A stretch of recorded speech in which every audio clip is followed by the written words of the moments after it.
Welcome back guys for part 2 Pankaj ਦੇ birthday ਦਾ gift ਤਾਂ ਅਸੀਂ ਜੀ 2 ਦਿਨ ਪਹਿਲਾਂ ਹੀ ਲੈ ਲਿਆ ਸੀ। ਮੈਂ ਸੋਚਿਆ ਸੀ I should buy him a nice pair of shoes. ਤਾਂ ਉਹਦੇ ਲਈ ਗਏ ਅਸੀਂ ਬ੍ਰਾਂਡ ਨਿਊ ਬੈਲੈਂਸ। ਇਹ ਮੇਰੇ ਜਿਗਰੀ ਯਾਰਾਂ ਨੇ ਮੈਨੂੰ ਸੁਜੈਸਟ ਕੀਤਾ ਸੀ, ਤਨਵੀ ਦੀ ਐਂਡ ਵਿਕਰਮ ਭਈਆ। ਮੈਂ ਇਥੋਂ ਫਰਸਟ ਟਾਈਮ ਬਾਏ ਕਰ ਰਹੀ ਹਾਂ। ਮੈਨੂੰ ਸੀਗਾ ਸ਼ੂਜ਼ ਕੰਫਰਟੇਬਲ ਹੋਣਾ ਚਾਹੀਦਾ ਤੇ ਸਟਾਈਲਿਸ਼, ਤੇ ਜਿਹੜਾ ਪੰਕਜ ਨੂੰ ਪਸੰਦ ਆਇਆ ਹੈ ਉਹ ਇਹਨਾਂ ਦਾ ਹੈਗਾ ਜੀ ਲਿਮਿਟਿਡ ਐਡੀਸ਼ਨ। ਸਭ ਤੋਂ ਵਧੀਆ ਗੱਲ ਜੋ ਪੰਕਜ ਨੂੰ ਲੱਗੀ, ਅਸੀਂ ਇਸ ਸ਼ੂਜ਼ ਨੂੰ ਰੀਸੇਲ ਵੀ ਕਰ ਸਕਦੇ ਹਾਂ ਇਹਨਾਂ ਦੀ ਵੈਬਸਾਈਟ ਤੇ ਜਾ ਕੇ। ਸੋ ਫॉर ਇਨਵੈਸਟਮੈਂਟ ਪੰਕਜ ਨੇ ਸੋਚਿਆ I should go for this. Advance में हैप्पी बर्थडे। Thank you. और शूज़ का भी आपने क्लीन करना हो तो ड्राई नहीं करना, अननेसेसरी डस्ट करके हमेशा।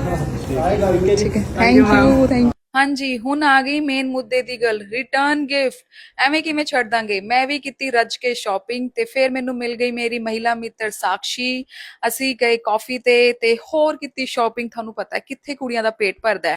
ਸੋ this is how we ended our day. Bye bye guys.